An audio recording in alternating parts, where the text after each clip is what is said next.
Hey, Martyr. Oh my God, hi. Listeners want to know what's going on with your love life. Oh my God, don't get me started. These apps have me going crazy. I'm on there for hours, but I can't seem to find a date. Have you heard of Motto? Motto is the new no nonsense hookup app for gay and queer people. Hookup apps have become a staple in queer culture, but they also come with the bullshit. Headless torsos, blank profiles, catfish after catfish, and I feel like I'm always scrolling the grid. Well, on Motto, every profile is verified by a real human, and every photo has a face. Motto Ooh, sends you daily matches of people who match your interests and kinks. There are no fees, no ads, and no nonsense. I love that. Sounds like my kind of app. Get Motto today by going to the link in this episode's description or use invite code ZVOGS when signing up. That's ZVOGS when signing up. Ooh, I think I will. Motto, gay and queer hookups without the nonsense. Ooh. Wig, did you just say wig? Wig, okay. I know, wig. I feel that already. Wig, okay. Wig, did you just say wig? Wig, okay. I am ready for my wig to go flying. Ooh. Hi, kids. Hello. What are we doing? Who are we doing today? Who are we talking to? Oh my God, we haven't introduced ourselves. I'm Martyr. I'm September. And this is Wig Wig It Out. Now, who are we talking to? What It are we doing? Out. You're interviewing Madam Vivien V. Hello, hello, hello, everybody. Hi, Yay. hi. Hi, Diva. My name is Madame Oh, is Vivien it V. Madame? I was gonna ask if it was Madame or Madam.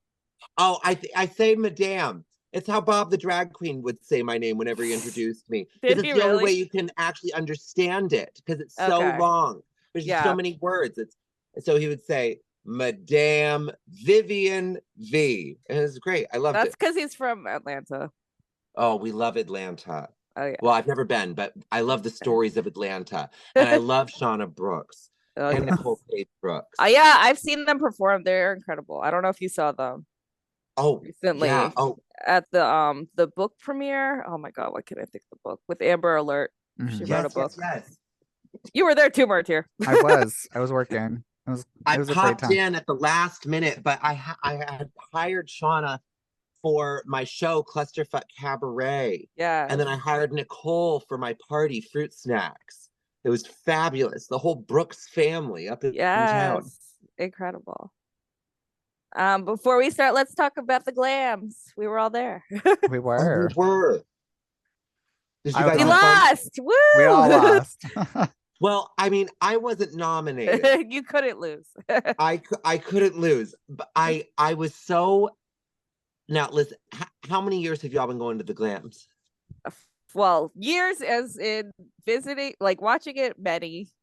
Years Okay. as in being nominated 3. Wow. Yeah. And So I started going, God, you've won a glam award. I did. Yeah, because I was reading about it. Yeah, for best door goddess. From best what? Door goddess. I did? Yeah, I was reading about it. When the hell did I win that? It was, well, the interview was from like 2016, so From sometime. who? Who interviewed? Odyssey. There's no way I won. I mean, It's like maybe you were that must have nominated. I been don't know. it Oh, didn't it's there's I think I was nominated. I'm pretty sure I Okay. attended, but I'm pretty sure Scarlet Envy won that one. You see, Scarlet, she always wins everything. That's true. So she's so pretty. How could she lose? That's right. She won at life. She won the genetic lottery. Yes, she did. yes, She she did. Oh my did. goodness. But if I won, I never gave my acceptance speech. I'd like to thank. Maybe you're just nominated. You were. I just I, looked up the interview. You were nominated. Okay. oh, I didn't put it in our outline, so clearly I didn't find it that notable. Oh my your God. research team is real top notch. But I mean, that combined with a bad memory on my part, like anything could be possible. We're just gonna pretend you won. I mean, who would check, to be honest? Oh God, yeah. Let's just say, and you remember when I won RuPaul's Drag Race? Yes. That was crazy. Season 5. Season 5. Season 5 it was. Oh no, don't, I'm not that one. No. Oh Oh my wait, no, God. that's Jinx. Oh, That's we love Jinx. Jinx. Yeah, Yeah, yeah. we I'm love sorry. Jinx. I was thinking someone else. Oh. Oh no, Oh. that sounds shady. Okay, Ooh. let's move on. Let's talk more about you. Let's just get into it. Yeah. Oh, well, the glams. Well, okay, real quick about the glams Yeah. this year. I thought everyone looked so beautiful. I agree. So goddamn beautiful. I've never seen that much beauty in a room. Like that was just, it was amazing. It was gorgeous. And it's really interesting. It's really interesting how the vibe of the whole event has changed. One, sold out. Sold out was crazy. Sold out to where I went to go, I had to rebuy some tickets and ended up being sold fake tickets. Fake. And I didn't know they were fake until I got to the door and the door person told me that they were fake. And my friends and I were all there dressed to the nines. Like we're talking couture. And oh my God. Luckily, how did you get in? Well, I mean, I am charming. Also, I mean, even in a room of icons, I'm an icon. Why not? That's right. That's right. Exactly. That's why we have you got here. in, but it was also, that's right. God damn it. I'm grateful to be here. Thank you so much for having me. Of course. It was also the wow, everyone was so nice. Like the acceptance speeches, you're worthy, and everyone's so beautiful. We should all be so proud of ourselves. We're like, back in my day, Yeah. No, I was there for the old Glam Awards glams. were hosted by Bianca Del Rio, Yep, Bob the Drag and Bob. King, and other monsters. It was just but Lady Bunny, like Lady Bunny, yeah. Lady Bunny? Yeah. It was a vicious display of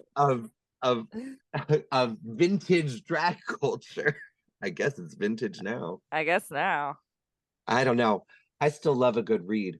It's me too. Yeah. But you have to. It was like I was standing next to Ari Kiki when Mr. Email Kiki won this year for Drag King of the Year. That's right. Which is so nice. Finally. So nice. And then what I'm next to Ari Kiki, I turned to Ari Kiki and I'm like, you must be so proud. And Ari said, finally the Kiki name was said on that stage. I could die happy. And I'm like, well, you better get on with it. And it's like you can't, I like that kind of rapport. It's cute. Keeps you on your toes. You're not wrong. No. We gotta get you on a Wigging watcher. Yeah. Oh, I'd love that. That'd be fun. Is that where you watch Drag Race? No, we watch really terrible movies and we do commentary on it. Oh, yes. I love that. We just did 50 Shades of Grey today. Yeah. Oh, you did? I mean, I've never seen it and I've never had a desire, but if I could talk about it, exactly. That's kind of how we do it. It was a nightmare to watch. It was a lot. It was a lot. But those were my thoughts on the glams. Perfect. Now we'll get more into you. Oh, please. Get deep into me. Oh, yes, we'll do it. So what was life like growing up around the country, especially a pig farm in Washington State? What was life like? Well, it's Washington State it's like living in a painting. You don't realize that it's like that when you're there. But once you leave and you see other parts of the world, you're like, oh wow, that was gorgeous. Growing up on a farm is nothing like the cartoons. Nothing at all. It is a lot of work. It's very smelly. Yeah. And I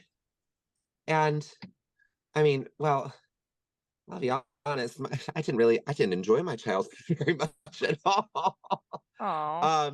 But I mean, there are happy moments. But it was really stressful. It was so stressful and so confusing the whole time. I mean, I was as queer a summer day is long, and I'm the exact same way that I am now. But I did not feel that it was safe for me to connect with those feelings. So I bottled them up and I buried them in a deep, deep, deep denial until I was 21 and moved to New York, and I saw Hugh Jackman's one-man show on Broadway, and I was like, yep, I'm gay. That's how it usually goes, right? It's the amount of people that man turned in the audience. I'm sure if only he could just turn himself, that'd be great. I mean, We've all heard the rumors. It's questionable. I'm determined to find out if they're true. There's only one way to find out. Oh my God. Goodbye. So you came to New York, and then you did start working in theater. You were working for a Broadway producer. Yes. What was that like? Oh my God, that was a dream come true. Okay, so I did theater as a kid, right? I performed at a community theater called the Drew Harvey Theater. It was a fabulous experience, and I had an obsession with theater. I had an obsession with playing pretend, making fantasy worlds, being anybody other than myself at the time. It was, it's all rooted. But like a career in acting was not really supported by my family. Like they would never have paid for art school, right? And I made a lot of my life decisions based off of musicals, and I saw Mel Brooks as the producers, and I was like, an accountant. I could be an accountant. And that was something that my family would support, and then I could enter, producing through the back door, and then be the person that, holds the paint, not just the paintbrush, but like holds the paint, the paintbrush, the canvas, all of it, and helps put the whole masterpiece together. And I was really good at math. And so I went to school for accounting in Milwaukee, Wisconsin. And then the time came when it was like, all right, it's either, now or never. And I looked up a bunch of jobs in the theater world, and I landed an interview for one of them at Dodger Properties, which is run by Michael David, who is my favorite Broadway producer. I wrote my high school graduation paper about him. He produced Into the Woods, The Who's Tommy, Jersey Boys, and I landed the job. It was crazy. In my first week, one of my duties was to guard the table of Patti LuPone and Mandy Patinkin after the opening night of Patti and Mandy. Oh my goodness. I had Milky White sitting behind me at my desk, the original Milky White. I set her up in a field of poinsettias during the holiday season. It was crazy. I got to meet celebs like Robert De Niro, who I called Bobby. It is, Sherry Renee Scott, R.I.P. Alan Menken. It was crazy. And it was a lot of fun. But, do you know Into the Woods? Of course. I do. Okay. So, I do too. How can you know what you want till you find what you want? Then you realize the thing that you want is the thing you wanted in the first place. I think that's the line. But yeah, it was real poetry there. And Sondheim. So I got what I wanted. I literally got the whole experience that I could ever dream of. Because here you are on Broadway. You finally did it, kid. Name and playbills, all that, and I wasn't too happy with it. It was, the theater world seemed too conservative. What I realized is I didn't want to be in the theater. I wanted to live in the worlds that the theater was creating. And so while I was working there, so grateful for my experience there, by the way. Everyone that worked there was just a dream, and they were all so sweet to me, and they were all so caring. As you know, I was young and fresh to the city, and didn't, you know, not very experienced in life, and it was great. um but I was living in Brooklyn, still living in Brooklyn. I have this loft in Bushwick. It's been my home for like a decade or so. And I was living with these wild bohemians, this nudist, like urban farming couple, and this punk rocker that was also a dispatcher at a carpentry center or something. I don't know. And then a gallery owner, and and they were crazy. All of them, they're still crazy. We're friends, and and they liked me because I grew up on a farm, and so they asked, they said I could live with them, and I rented this twin mattress in the corner of the loft with a bunch of pallets as my walls for like $700 a month. And um they were such free spirits, and always just making art, whether it be, you know, well, actually, without caring whether it was good or bad. They were just there to express. And at the same, they introduced me to so many incredible people that were like-minded like them, who were just, you know, creating just to create. And one of them, this girl, Janira Martinez, she she heard about this festival, Bushwick, Mm. and she sent me the Facebook invite, and she said, "You better work, WERK."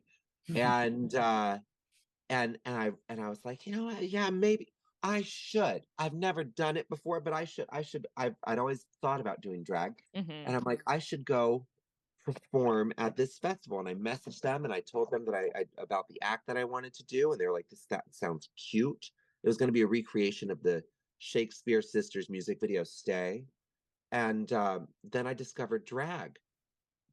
And at the time, you know, you drag was growing in popularity thanks to RuPaul's Drag Race, and you were seeing more and more girls like Scarlet Envy, like Mm-hmm. Aja, uh, that were making names for themselves, and having drag as their full-time job. And I'm like, I want to do that. And so I left that company and had a couple other jobs while really trying to dive into drag. And eventually drag became the full-time gig. It was fabulous. That's crazy. And Full like you were time. doing it Damn. kind of like early in like kind of where Mhm. Brooklyn was, I feel. Oh Yeah. yes, honey. Yeah. Yes, The I've been TNT around. days. Oh Oh, God. Oh yeah. The what? Which one? Which TNT. days? The Which? days. All of Oh, them. the TNT days. It's when it Oh, the existed. TNT days. I remember going to the first Scarlet Fever, and Katy Perry was in the audience, and I remember walking up to Scarlet right before she started performing. I was like, Katy Perry's here, and she's like, where? And I pointed in the direction. Wow. And then And she like oh ended my up playing God. her too And on then, Drag Race. oh yeah, she did. Yeah. Oh my God, she did. That's like Oh, full that's circle. so crazy. Oh, the universe is so funny, isn't it? mm. It was, oh, that was so much fun. TNT was so much fun. Oh, oh God, there was that show, Truth or Bear, where you would have nightlife figures come and talk shit and spread gossip. And if they didn't want to talk shit or spread gossip, they got naked. Um How do we bring that back? is that, oh, the world couldn't handle it now, No, honey. I know it'd Is be that, canceled. and all the, In yeah, all 5 minutes. those self-love acceptance speeches at the glams. I don't think so. Is not there's anything wrong with positive affirmations. Positive affirmations are healthy and good for you. Is, How did you come up with your drag name that I butchered earlier? oh, you did? Yeah. I didn't hear it. Oh, you didn't hear it. Oh, and people, and I don't. I mean, I'm not sensitive about how you say Madame Vivien V. It's more about how you spell it. It's MADAMEVIVIENV.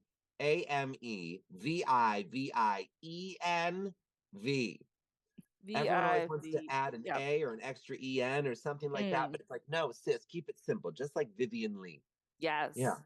Vivienv. I came up with it because well, I've always been drawn to the Southern madams, right? Those the women who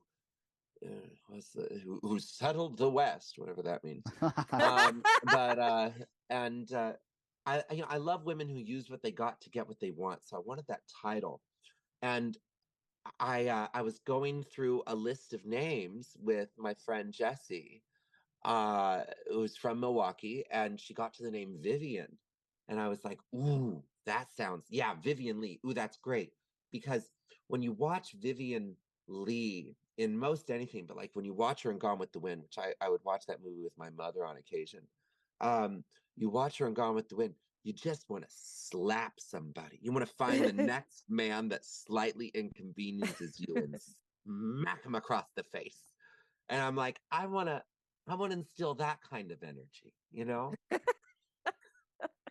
Who doesn't? Who doesn't? And the V is for the alliteration. Madame Vivien V. As it should be. Love. So what I asked you to send stuff over. You said standing at 7 foot, she is a larger than life glamazon and master MC who spreads laughter with her unique storytelling. How did you find your voice in nightlife? How did I find my voice in nightlife? Oh, I remember. Well, okay. So even in drag, I've been accused of having a level of intensity that maybe makes other people uncomfortable. So it was really difficult for me to get booked when I started drag. So I decided to carve my own path. And I got an opportunity for a show at a very punky absinthe lounge called Bazaar Bar. I started as an absinthe lounge. I forgot about that. Yeah, you remember Bazaar? I love do. Bazaar. I miss do. her. I did not love her, but I miss her every day. Bazaar and we have a I wish them the best. R.I.P. And but they gave me my first show. And that was really nice of them. They gave it to me because they were afraid I was going to sue them because I injured myself while performing for them and falling off the stage, which technically was my fault. But so I don't know. I'm just grateful that they were like, oh, please have this. And that's how you get a gig. Honey, do what you gotta do. Oh my God. I never even said the word sue. They must have. No. Anyway, so what happened was I had this show Bazaar, which was how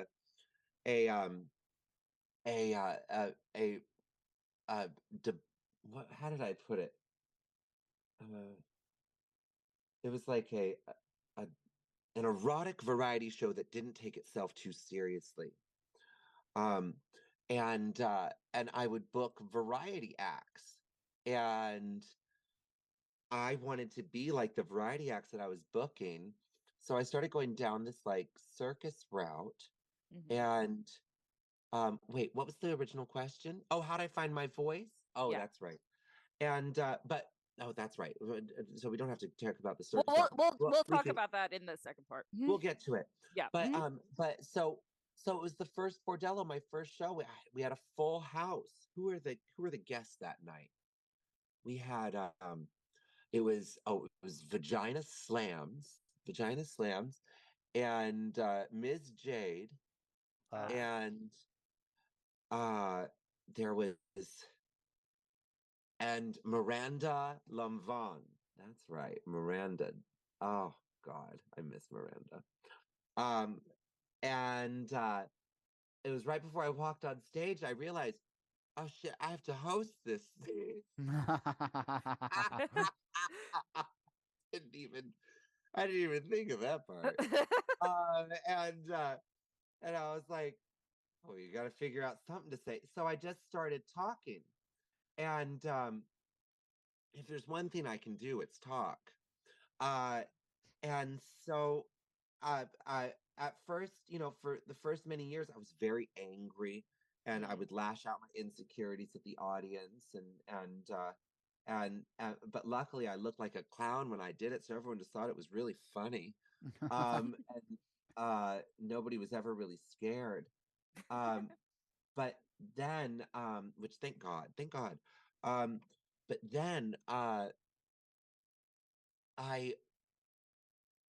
what was it? It was I was visiting my grandparents in Florida, and uh my grandmother is a master hostess. Like, can throw a cocktail party.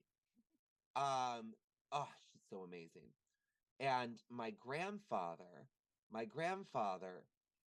is her perfect, like he is her perfect counterpart, her perfect partner in whenever they would throw social events. And I've they're my favorite people in the whole world. And I followed my grandfather around a cocktail party once, and I listened to him tell stories.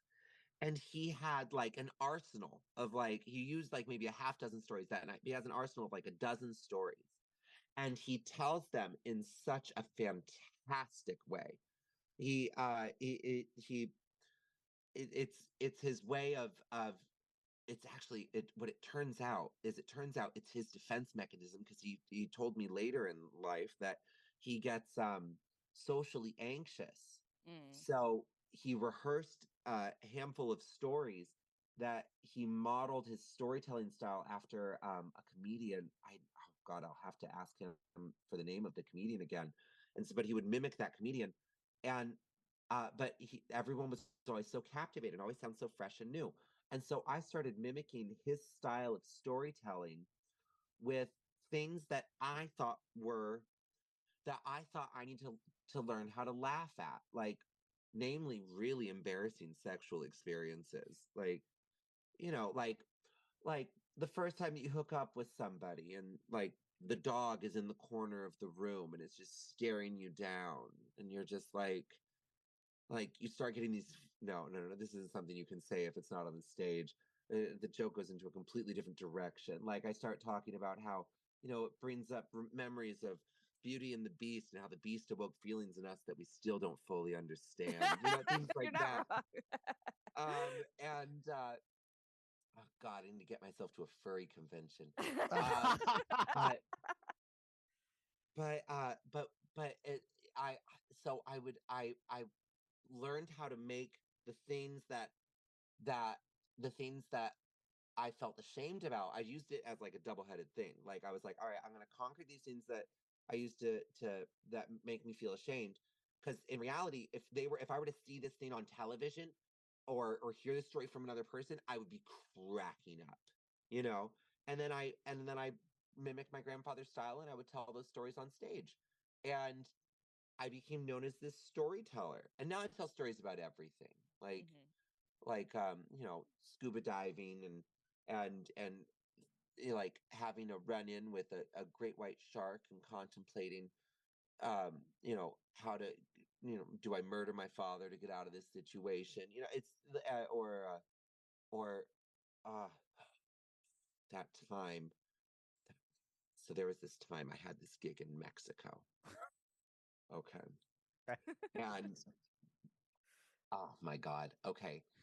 And so I had this yellow wig, right, that my sister Ava Jean made for me.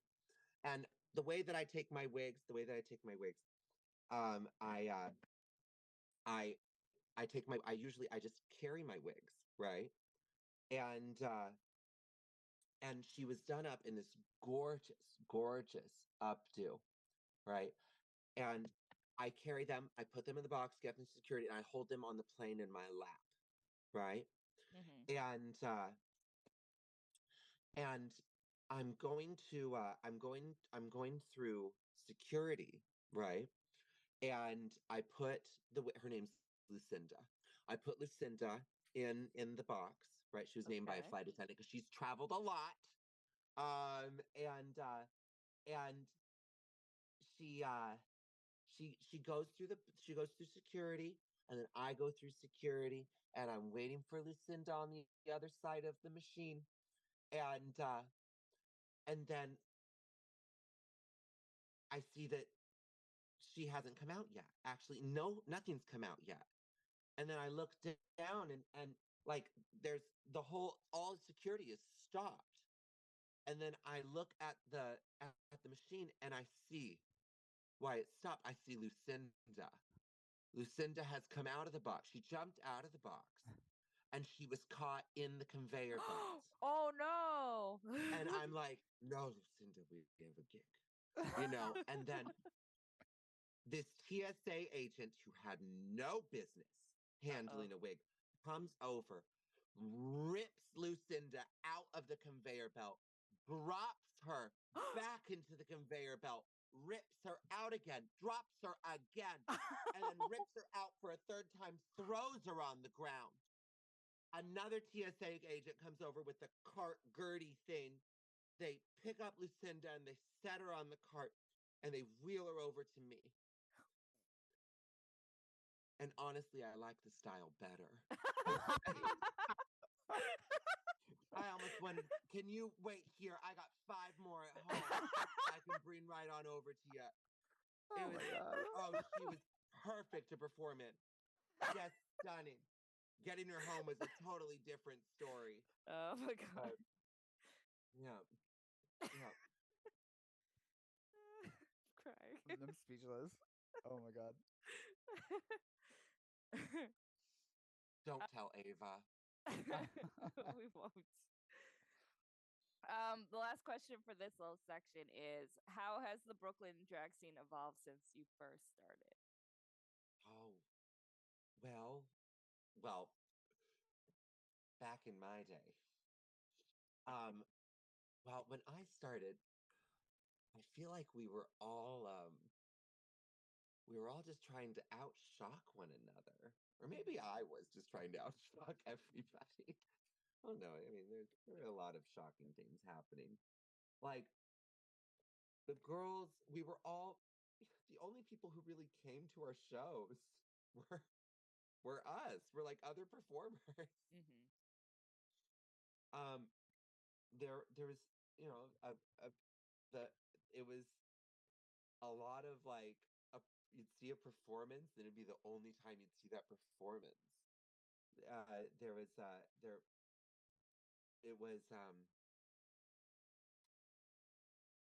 was a lot grittier, a lot rowdier. No one was nearly as pretty as they are now. Oh, God. But honey, we spent hours in front of that mirror. What were we doing? I don't know. But Lord, it was nothing like it is today. Like you see these baby queens leaving their house looking stunning. Oh my God. I didn't start looking stunning until last year, and I've been doing this for 10 years. Jesus, these girls. And my eyes are beginning to go. God damn it. No, they're not. I'm not going to manifest that. But anyway, should I wear the gold? I don't know. I'm doing my makeup right now. Well, how else has it changed? There was a lot less money. I'll say that. Yeah. Like I remember, oh God. Okay, so this is fun. So like back in the day, the first Bushwig happened. Oh, I found my beauty blender. So the first Bushwig happened. And some of us, maybe it's just me, but affectionately call that moment the Bushwig boom. Because there's all these it's where Elemental Pay came from there. Is mini cupcakes, Untitled, really put horchata on the map. Mary Cherry, Elemental Pay, Scarlet Envy, Aja, Momo Shade, all of them. And we didn't really know each other, but we knew that we liked doing this thing, and tutorials and everything weren't all the big deal. But we would all gather at Elemental Pay's house, And Elle lived in this huge loft with a reasonable amount of roommates, not an unreasonable amount, but they had enough space for a dining table that was so long. How long was it? It was so long. She would line it up with like a dozen mirrors that she just had around the house, every size, every lamp light that they had. And we would all go over to like Elle's house. Yeah, it was called the factory of sorts, and and we would all do our makeup together, and it would all be for like one person's gig, usually Scarlett's because she was the prettiest. Still is. Still is. And she'd be getting paid something like $50 and a bottle, and so we would all do that and then hop on the train and then we'd come home and eat fried pickles. And that was yeah, that was when it was just doing it to I guess just to do it. Not really knowing what you were doing, why you were doing it. You were just doing it because you loved it. Yeah. I'm sure that everybody that does drag now still does it because they love it. Um, and now there's just more reason to love it. I mean, if you can have a viable, very profitable career doing something that you love, oh gosh, sis, let that be a reason to love it. Yeah. So that's that. That note. And on that note, kids, we'll be right back.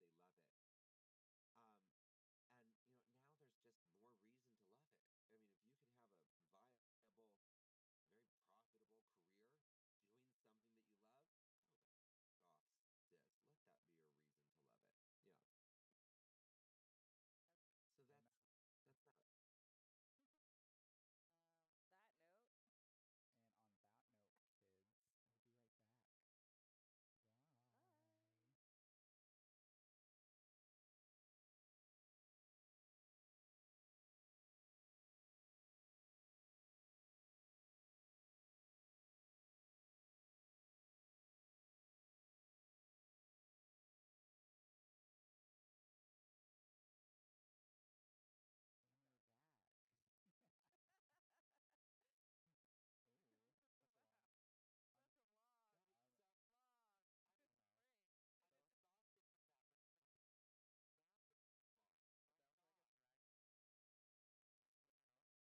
And we're back.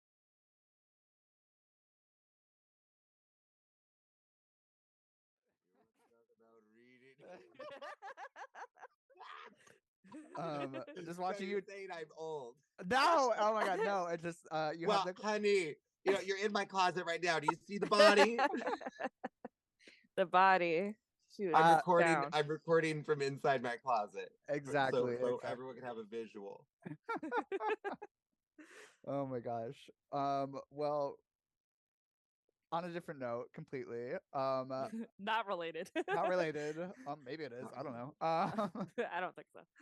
How has becoming the resident drag queen at the House of Yes gone for you, and how did that come to be? It's gone very well.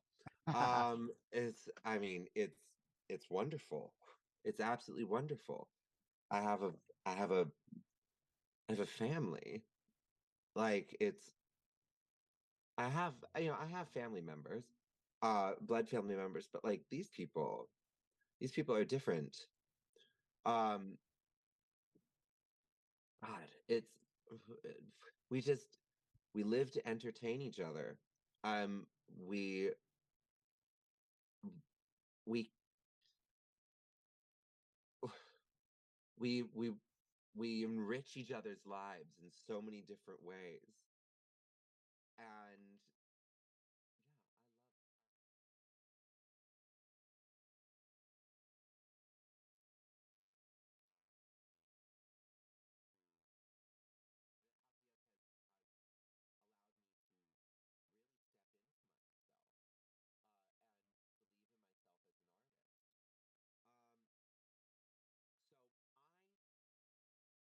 yeah, I love the House Yes has allowed me to really step into myself and believe in myself as an artist. Um, so my grandfather, I said, is one of my hosting inspirations. Another one that joined my conscious before I did drag is actually one of the House Yes founders, owners, Kay Burke. Bushwick, and there's this thing called Bushwick Open Studios, which is where I should do this neon green. It is where focus. Bushwick Open Studios. What the hell happens? Oh, it's where all the studios open up they open up and they let you look at all the art and stuff. Yeah. And my friend Christy, who later became my roommate, we were looking at what were we looking at? We were looking at what was going on, and we saw this thing called the House of Yes that they were having a show, and we liked the name. It was down the road at this old like ice factory, this old box factory. It was in this warehouse. It's completely illegal. And we walked in, and there was a really weird performance art variety show happening. There was this neon green spandex cocoon that was on stage with all these people inside of it, these lights in their hands. They were all writhing, and it went on for way too long. It was just, it was, oh God, it was so, you're just like, okay, we get it. Yeah. You're unique. And then this curly brown-haired girl comes out from the wings after the cocoon is finally, subsided. And she walks out and she goes, "Ooh, performance art." She's like, "I call this next piece the moving of the stool." And then she walks to the other side of the stage. She grabs a stool and she starts to move it into place for the center stage for the next performer. And halfway to move it into place, she pantomimes taking a shit on the stage while holding the stool. You get moving the stool. And I was like, this chick's funny. And that was Kay Burke. And then I went to a couple of parties, and but House of Yes got shut down. Dang, it got shut down. Yeah, it got shut down in 2013. No, maybe it was 2014. I remember I had already started spinning fire because at a party once, I went up to Anya Shapajnikova, one of the other founders of House of Yes, and I just said to her bluntly, I said, "I'm a fire spinning drag queen." And she said, "We got to get you in one of the shows." And then like a week later, it got shut down and everybody got arrested. I remember walking up to it as the cops were escorting the door person out in handcuffs. I think it was Gunkel was his name. And then I found out from a roommate years later, we'd heard that House Yes was reopening in a legitimate establishment, and it was going to be so exciting. They had a liquor license and a huge stage and all the things. I heard that the one and only Kay Burke was looking for an assistant. And I was like, this is the thing. And so I wrote the most honest cover letter that I'd ever written, got dressed up. I was wearing I looked like I had just walked out of an Express men's catalog, honey, like 2009. Like it was, and we're well into like 2016. And I gave Kay Burke my my cover letter and resume, and she sent me on an errand, and we traded numbers, and she would say she was going to get back to me. She's going to get back to me. She's going to get back to me. And I was running a little after hours moment at the time. And some of one of the things that I would do is I would get up into drag with my friend Stacy Spectacular, and we would go to House of Yes at 3 a.m. and we would rally up a bunch of people to bring to the after hours and, charge them. And then two of our most popular customers were the two other owners of House of Yes, Justin and Alon. And one day they asked if I would like to be their door queen. And I said, yeah, sure. You know, I almost didn't too. Oh my God, I remember because I got offered a gig in Hell's Kitchen at the exact same time. I remember that. Oh my God. And I remember I called my friend Steve Lewis. Steve Lewis, I met him while I was doing the door at the Rumpus Room. Steve Lewis is like 80s, 90s New York nightlife. Steve Lewis prides himself on creating the bottles and model that destroyed New York City nightlife. And he I was like, do I take the gig in Manhattan? Because I need to build a Manhattan audience, or do I stick with House of Yes? And he said, the gig in Manhattan also paid more, just slightly. And he said, stick with House of Yes. Sure enough, that other gig, it didn't last 2 weeks. And House of Yes lasted, and it's still lasting. And yeah, it was it was just an opportunity to show them what I could do at the door in terms of turning looks. And I mean, looking back, I don't think my looks were that great, but at least they were different every single time. I never wore the same thing twice for the first 2 years. And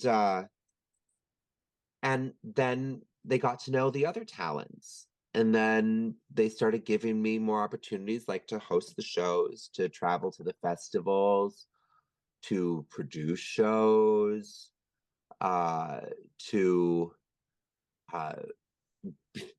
be an ambassador of sorts. It just grew very organically. Speaking of your other talents, yeah, I don't know if I'm pronouncing this right. So it's spinning poi? Is that the word? That's right. It's spinning poi. You can also eat fire, you tightrope walk, and you smash melons. That's right. How did you learn all these things? Well, the smashing of the melons. I think that was probably the easier one. You'd think, wouldn't you? Oh, it's not. That's what everybody assumes.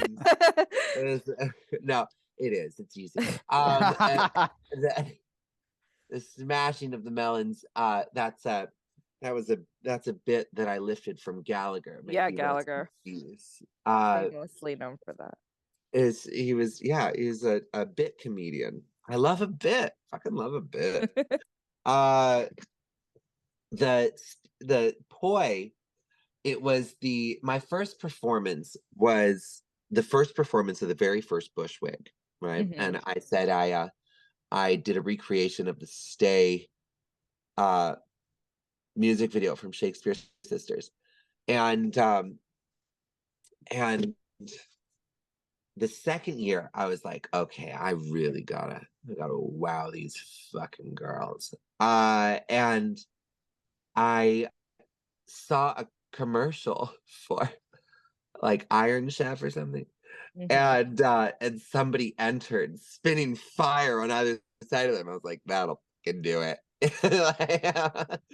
And so it was like I think it was like just 3-4 weeks before the thing, and I found the one poi teacher in New York City, Claire Deluxe. She still teaches poi. She's amazing. And I asked her if she'd teach me, and she did. And we created a performance to the Dionne Woods song "Babies on Fire." Ooh, really original. And honey, I did. I shocked. I amazed. I wowed all 8 of my friends that were there for that 4 p.m. daytime performance. It was amazing. But that talent, that's been a fun one to bust out because no one sees it coming. You pull you can also do it with LED bulbs and you change colors. You pull LED bulbs out of your titties and they're like, oh my God, what a reveal. Do you do it at House of Yes? Oh yeah, I do it at House. Yeah. Yeah, I feel like that Yeah. makes the most sense. I do it wherever there's a tall enough ceiling to do it. One time I did do it at the Monster. I did. I lit poi at the Oh Monster. my God. Oh my God, is right. I was it was for Look Queen, right? Of course. And and what happened? It was for Look Queen, and I was there. I was going to compete, and I had my old roommates, the nudist urban farmers. They'd since moved away and started farming, and wearing clothes, and and they were in town, and they're like, oh my God, we really want to see you perform. I'm like, okay. And I'm like, I'm gonna bust out the good one. I'm gonna spin fire at this fucking competition, and I'm gonna slaughter these bitches. And then no one else showed up to compete. So What? This must have been really early in Look Queen days, right? oh yeah. So no one else showed up to compete, and Bob didn't want to just make me an automatic winner. um and he's like, but if you want to perform, you can. And I'm like, well, I can't, just because like I didn't want to give my fire performance to not be judged, because my fire performance would win me Look Queen, right? But then as I was about to say, oh no, I'm not going to do it, and I'll just tell my friends, like, I'm sorry, we'll do it another time, my friends showed up, these bastards. And how dare. And they're like, we're so excited to see you perform. And I'm like, God damn it. So I'm like, okay. So I went to go fuel up, and I was wearing my first lace front wig that I'd ever worn. I borrowed it from Pay. And I told Elle, I'm like, I'm gonna take such great care of her. You know, you just like this, she's gonna have the best night out, and she's gonna come back better than she was before. And I was like, yeah, she better. And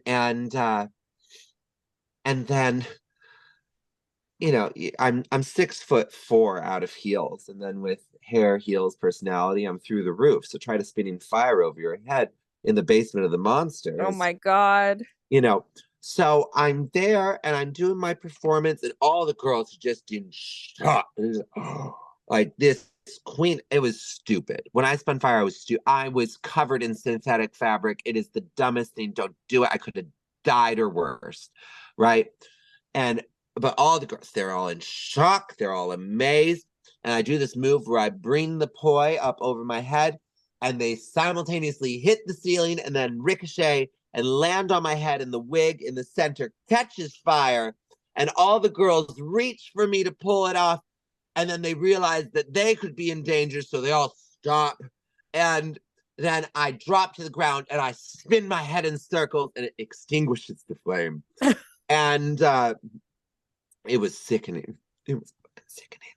And then I went to Elle that night, and I said, so I accidentally lit her on fire. And he said, oh, you just bought your first lace front. Yeah. That is insane.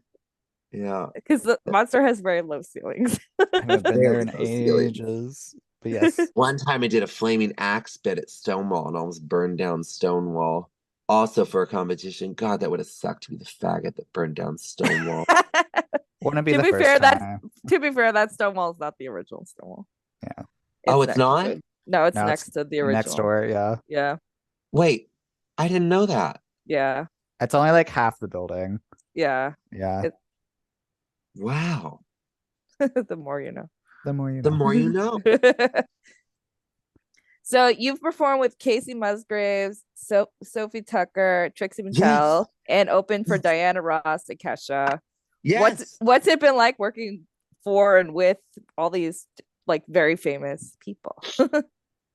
Well, okay. We can go one by one. Yeah, absolutely. I guess let's start with Kacey.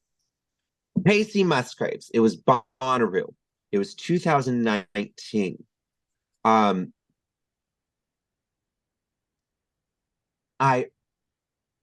not going to say that I was on LSD. I'm not going to say it. But what happened was there was oh God, it was crazy. So Kacey Musgraves, she had come out with that album, and she was doing what was that song? That song is it was a song. The album had Slow Burn. It's a High Horse. Yeah. Yeah. And it was early in her career, so I think she was really trying to win over the gays, and I was here for it. I liked the music, and they went to House of Yes, and they were like, "Hey, Kacey Musgraves would like some of your people to perform with her while she sings High Horse as her closing song," and they were like, yeah. And so their people came through and they checked us all out, and it was kind of like being in a brothel, honestly. They were like, we all lined up for them, and it was sort of, it gave us the eyes, the up and downs, and there was like whispers of yes, yes, no, yes, yes. And luckily I was a yes. And we didn't actually get to rehearse with Kacey.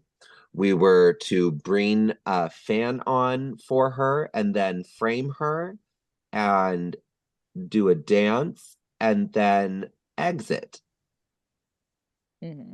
Not everything was communicated very efficiently, but it was communicated, and the moment came, and we all walk out on stage, and we're facing a crowd of like, I don't remember the exact amount, but it was more than 10,000 people. Whoa. And when you walk out on stage, when you are revealed to a crowd of 10,000 people and you are looking fabulous, which we were looking fabulous, the scream, honey, the scream will shake you. It was crazy. So we walk out there, the people take their places, and I realized, oh shit, I didn't act fast enough. And I didn't get so the only spot that I didn't have a spot on her right, a spot on her left, but actually she's a very tiny person. Yeah, she's So really I'm small. like, I'll just stand behind her, and I'm twice her size. So the whole thing. There was really nowhere else for me to go. And so I'm standing behind her, and she finishes up her song, and then she turns around and she gestures with her fingers and lips the words "move." And I'm thinking, oh, okay, it's time to go. And so I exit. I'm like, that was a very brief moment. And I exit. It turns out she didn't want me to leave the stage. She just wanted me to step out of her way, because she was exiting upstage through a little center thing. Anyway, I turn around after I exit, and I see everyone else is still on stage. And I see Kacey has just made her exit. And I'm like, well, wait a minute. No, I'm not going to miss out on this moment. And so I walk back out there, and I strike a pose right where Kacey exited. And then they put the light on me, and the crowd erupts again. And we closed it out. That's how you do it. Oh my God. I need to know how you opened for Diana Ross, though. Okay. We started with just one finger. And then, but Diana, eventually, she was able to get 6 up in there. It was gaping for Diana. No, okay, so what is it? Let's see. The Paradise Club, which is at the top of the Edition Hotel in Times Square, was built by Ian Schrager. Ian Schrager is one of the people that built Studio 54. He was one of the owners. And Mr. Schrager wanted to work with House of Yes to bring that vibe to the Paradise Club. Okay. And so the opening weekend, the lineup for the first night was Diana Ross, second night, Miss Lauryn Hill, third night, Sophie Tucker. And we were the entertainment beforehand. That's basically it. I got done up in my best Diana Ross gig. We performed for all the stars. What was her name? It was Kylie Jenner. There was that. I remember I was standing there and I leaned over to my friend Eric Schmallenberger, and I said, "That guy looks like Graham Norton." And then he walks up to me and he goes, "Hi, I'm Graham Norton," and it was Graham Norton. And was Tina Burner there? Tina Burner was not there, but we do know all the stories. But it was a whole hullabaloo of who's the sexy guy in American Horror Story, the first one. But it was an A-list event, and Diana Ross, she takes the stage. She's gorgeous, she's fantastic, and then someone in the very front of the crowd, they poked her. And she raised her hand to smack him. Good. And then they gave her the finger. And then they were almost crowd surfed out of the club by all these other A-list celebrities. It was crazy. Oh my God. Yeah. There was rumor that some of the people backstage, I was never told this, but that when the boss was coming down the halls, that someone was sent ahead of time to tell them that Diana is coming, the boss is coming, Miss Ross is coming, and that they had to stand with their backs to the wall and avert their eyes. They were not to look at the boss before she went on stage. As she should. Honestly, same. Like,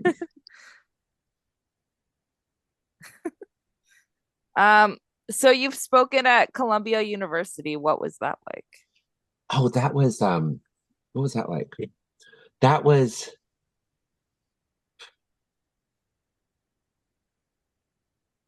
what was that?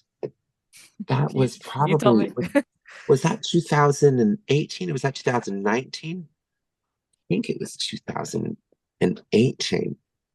It was someone that I met through House of Yes that was doing an event about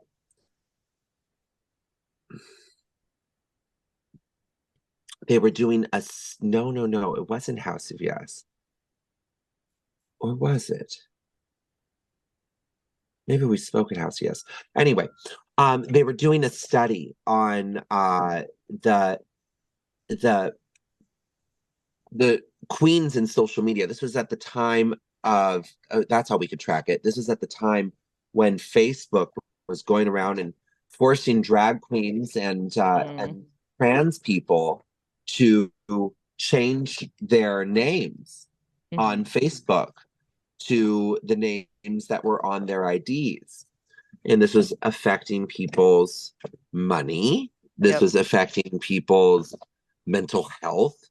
This was, and it was, I think they found out that it was all because of some homophobic employee that all this is happening.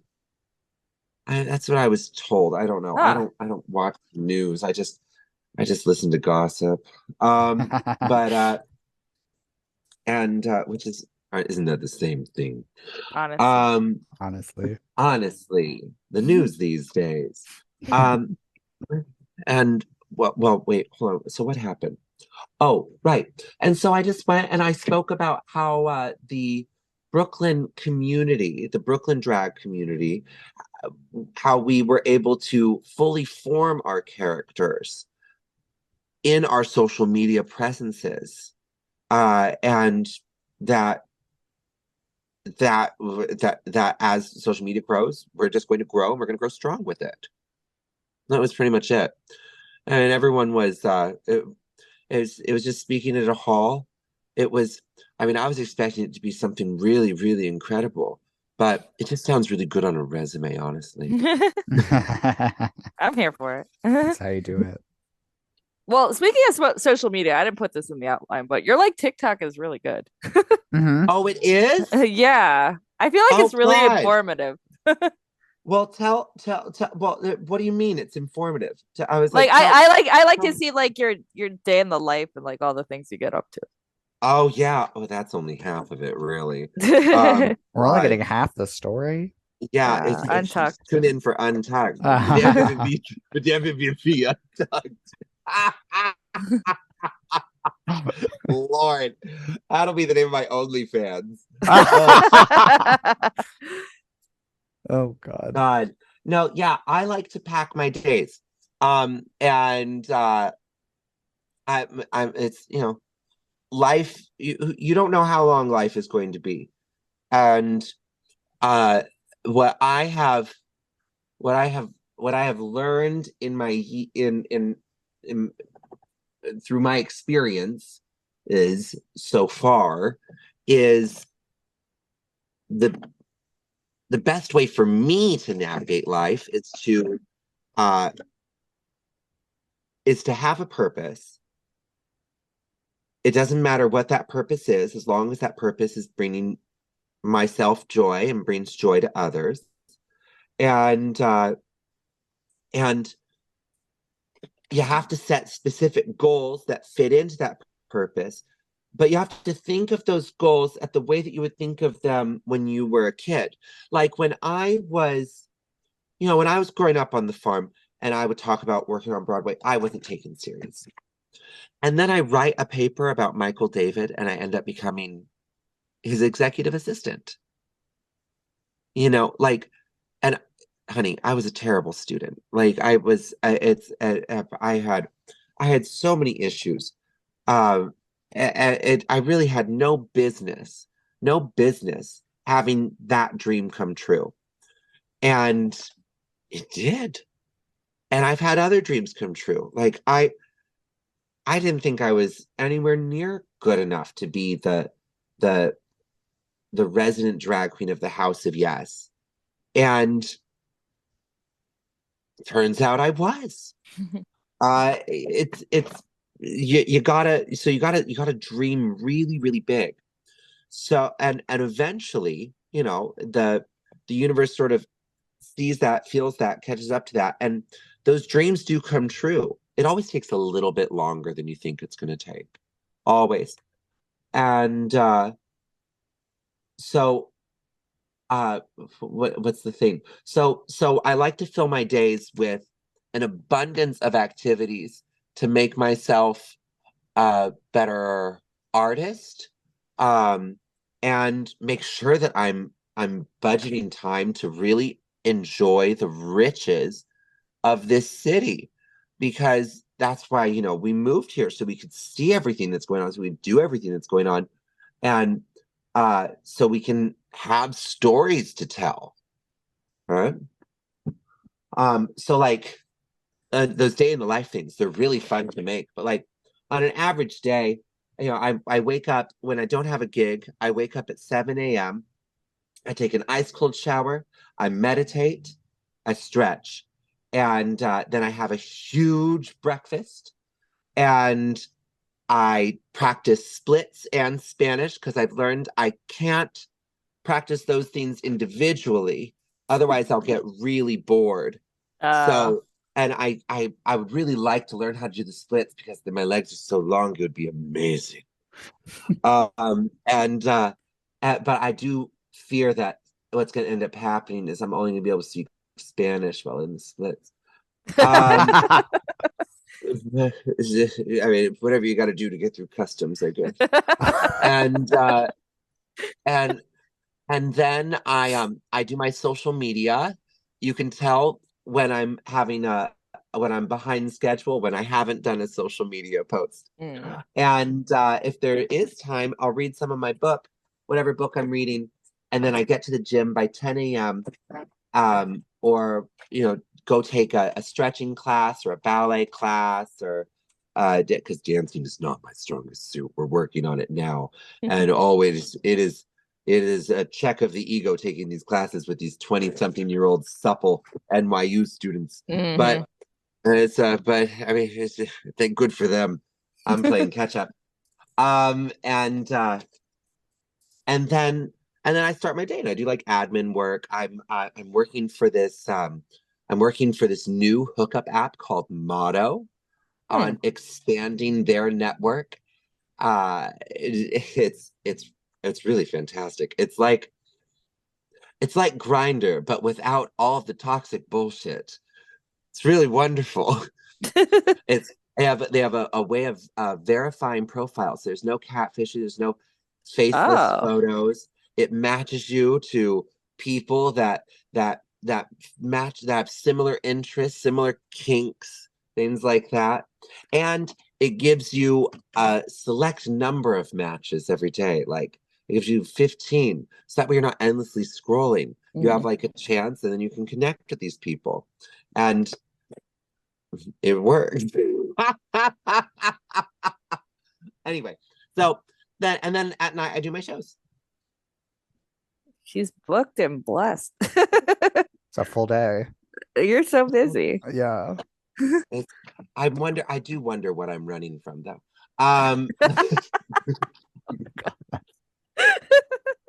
Oh God.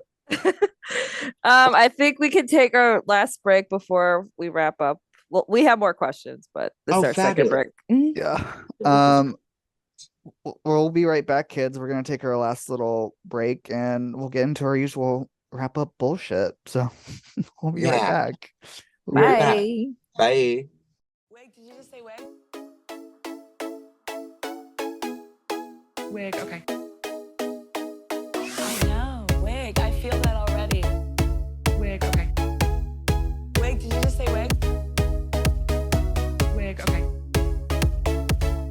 I am ready for my wig to go flying. And we're back. We're back. Woo! We're back. And what is it? More news at 11. Sure. Which 11? Which 11? This is Caitlin's usual question. I actually know the answer to this, but we're gonna ask it here anyway. Okay. Please. I haven't been talking that much this episode, so I feel like I should ask. You can ask it. Yeah. Ask the question. Ask. Do you think you'll ever be on Drag Race or regular? Yes. And I'll WERRRK? win too. Yes. I mean, I'll get on. I mean, I'd like to get on. That'd be nice. God damn it. I think it'd be really fun. I think you'd be great for this show. The talking heads Good. alone. Thank you. Like The talking heads alone. They should cast you right now. Tell them.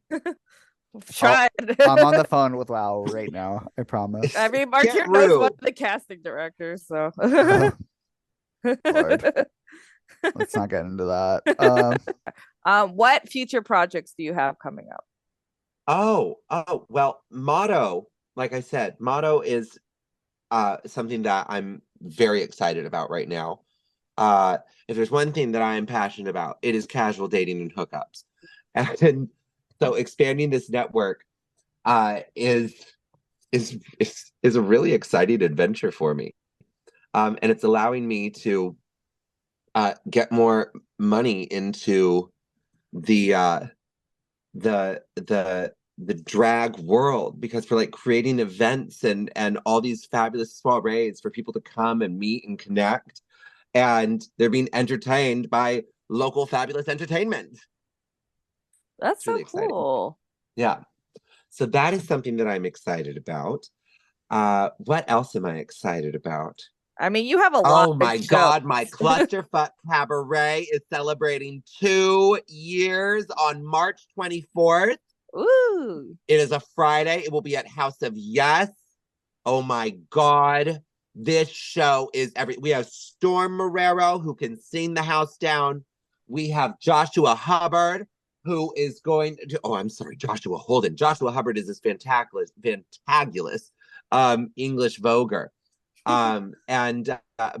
But Joshua Holden is an incredible, sweet ass, sexy ass puppeteer. And then we have Blaine Petrovia, this pole dancing champion, and Jamie CD, one of the sexiest drag queens in the world. My God, she was there when I first started the show. It's one of my favorite shows. It's a variety show, but it's also like a late night talk show, but live, where I interview all of the guests live on stage. We do little bits and things, and it's from 7:30 to 9:30 at House of Yes.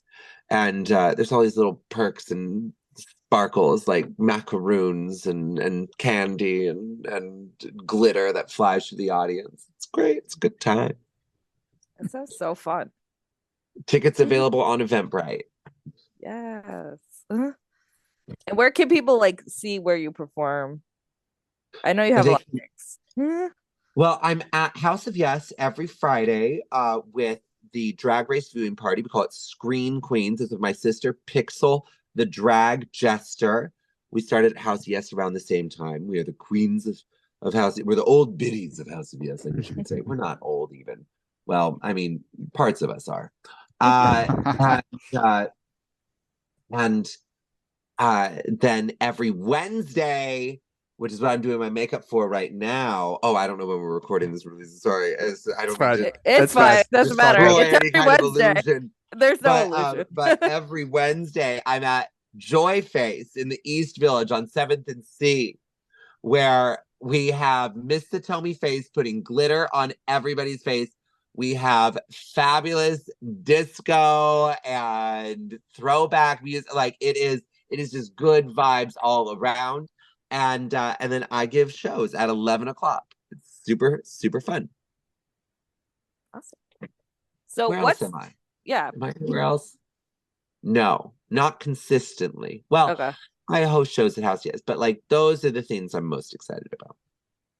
Awesome. So what's the best advice you've been given in drag or about drag? Oh, God.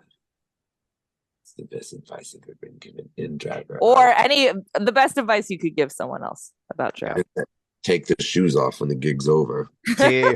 Heard. like it's the best advice that I could give, it does actually, it falls into that, is, you know, this is supposed to be fun. The whole thing is supposed to be fun. And it's a privilege. It's a privilege to entertain. It's a privilege to even in a free country, to have enough freedom and gall to express yourself in such a dramatic manner. We don't have to do anything in this life. We're not entitled to anything in this life. We get to do everything in this life. Now, I've said this before. There are so many things that have to happen in order for us to exist. There's so many things that had to happen in order for us to exist. Like here now on this planet with all these people at this time. So if you're going to do drag, make sure that you're enjoying every step of it, every little bump, every little hurdle, every little every little shitty gig, and just every part of it, every reaction, whether it's good or bad, it's a reaction. Find a way to like it, or find a way to turn it into something powerful, like a good story. That's right. Speaking of good stories, you've given us so many. Honestly, yes. So glad. it's time for my favorite question, which What is, is it? can you tell us a crazy nightlife tale, something that is Oh, the best one? the crazy nightlife tale. That's happened to you, someone you know, something you've Yeah. heard about. No apples, please. Okay. We don't want the Apple story. We don't want the Apple story that we all know of the Apple story. All right, what is a crazy nightlife tale? Okay. Well, okay. All right. So, like I said before, I was in the after hours game, right? Mhm. And I would produce after hours parties. Well, one of the after hours parties that I produced was an underground lap dance club. And I really used my title, Madame, to help promote the event, and I would bartend at the event. And one time, someone, I don't know how, it was probably me, someone who worked for the press got into the event. And we were really chill, casual, and stupid about the whole thing. And they asked if they could take some photos. And they asked us questions. And in our inebriated state, we were more than happy to comply. I don't drink anymore. I haven't had a drink since 2019. For good reason. And so, you know that little newspaper that they hand out on the subway in the mornings? Mhm. Yeah. It's like New York. The Post? I think it is. Time Out. It's not Time Out. It's There's not a Time bunch Out. of them. It's like New York Magazine or something. Hmm. Anyway, we have one of our after-hour weekends. The Monday comes around when after this reporter person was there, and there on the cover of I think it's the New York Magazine is the ass of one of my friends who was working at the after hours. And you go through the whole article, and there's all of our quotes. And it was a female owned and operated business where all these strippers were taking charge of their lives, their bodies, and their income. And they didn't want to be, paying out fees to these men that owned these clubs. And yeah, I was just a promoter and bartender. After that article came out, we throw a party that next weekend, and it gets raided. Oh Raided no. by the police. Oh no. And it was like a scene from a movie. There's all these girls in lingerie scattered everywhere. Everyone's running. And then the woman who runs the thing, she runs up to me and she gives me this huge envelope of money and she shoves it into my bra. And she's like, "Get out of here. Act drunk." I didn't have to act. And I'm staggering out of the place, acting like I was some kind of patron who was just, there. And we make it out. Nobody gets in trouble, but we realize that we can't host that party there. So we find another location. And we run it a couple of times, and then it gets raided again. No. Same story. Girls in lingerie running everywhere. And another envelope of money shoved into the corset. And then it just stagger on out of there. Cops don't want to deal with the giant cross-dresser. No. And we were like, "Shall we go for 3?" And we went for 3. And after we raided the third time, we thought it was best to shut. We pressed our luck too many times. We couldn't shut down the business. Oh my god. I think they quoted me as Miss Rose in the article. If I Oh my god. Honestly, this is one of the funniest episodes we've done. Yeah. Oh my god. I'm crying. I feel like I'm honored. I feel like I've done no work at all because you just keep giving us the content and I love it. Thank you so Oh my much. god, it's so funny. Oh, all right. Ugh. Okay. We Our can last talk about question. that. Okay, Last question. last question of the night. Last question of the night. Hold on, Yep. before you ask it, Yeah. I have to find this tape. I'm so Yeah, go sorry. ahead. No, you're fine. You're good. It's the next step. And I'm Marty's running. If there's one thing I would really love to master, it's punctuality. But Wouldn't we all? Don't know her. We've never met. Okay, the last question. Okay, last is- question. Where do you want to take your drag in the future? Take it to the moon and beyond. I wanna, oh God, I just want to be one of the world's greatest entertainers. I really do. I'd like to have my own variety show on television, like the Carol Burnett show, where I bring on celebrity guests and we do,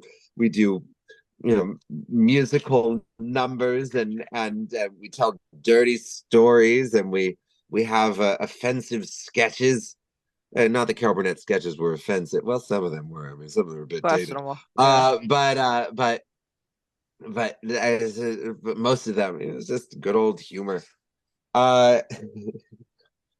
And that's a really big dream. I'd like to tour the world with Clusterfuck Cabaret. I'd like to host the Oscars and God, win an EGOT, win Drag Race, and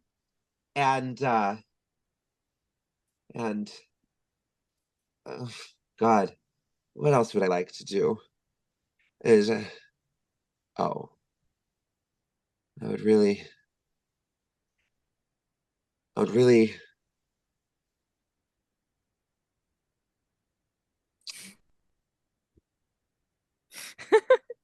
I don't know.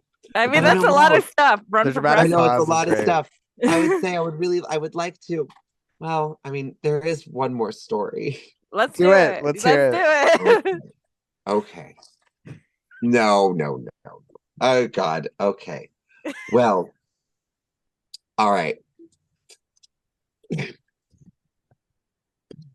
One of the reasons I have to win Drag Race, you see, is so I can eventually somehow, some way, be forced into a gig with Sasha Velour.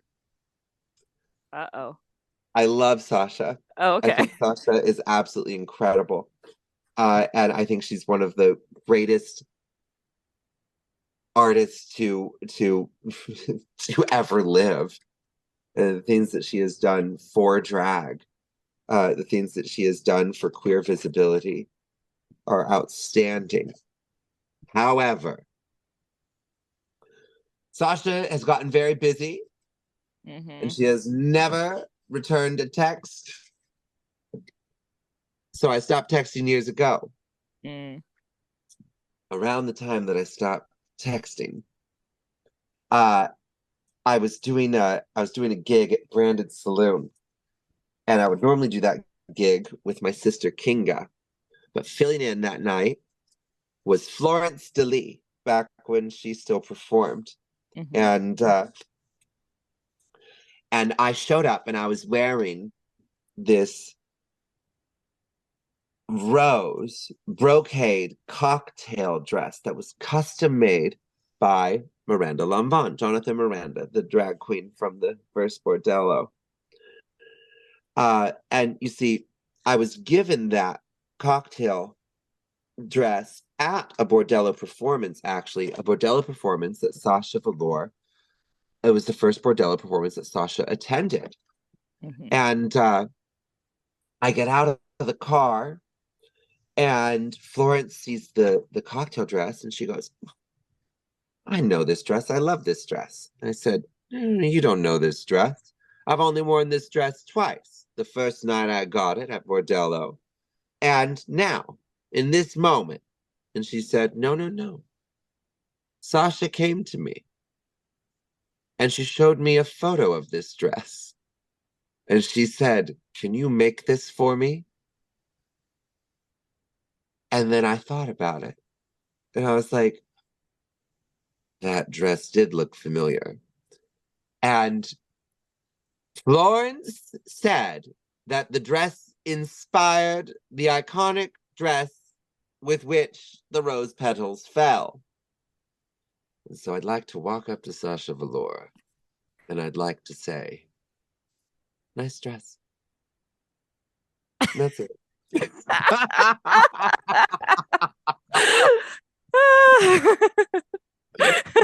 What a way to end a podcast.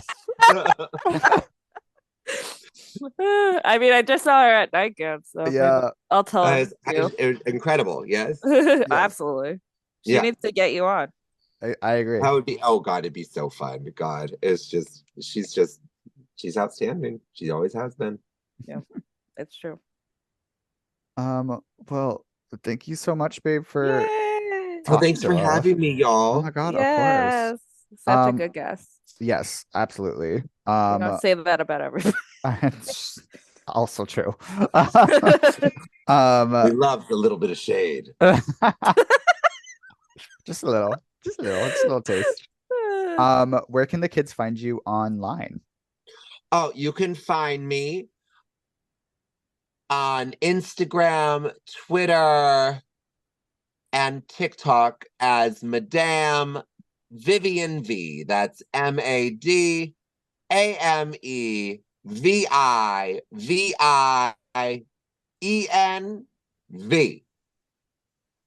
Love. Adore. Yes. Please follow me on TikTok. I think you have to do that now in order to get famous. I think so. You're not wrong. I'm not good at the TikToks so far. Oh. So We're getting there. I like editing. It's fun. It's time consuming. it is time consuming. We all know about editing. Yeah. Well, Unfortunately. thank you so much, babe, for joining us. Thank you. Of course. I was Martyr, I was Sweet Temper. and this was Wigging Out. Bye, kids. Bye.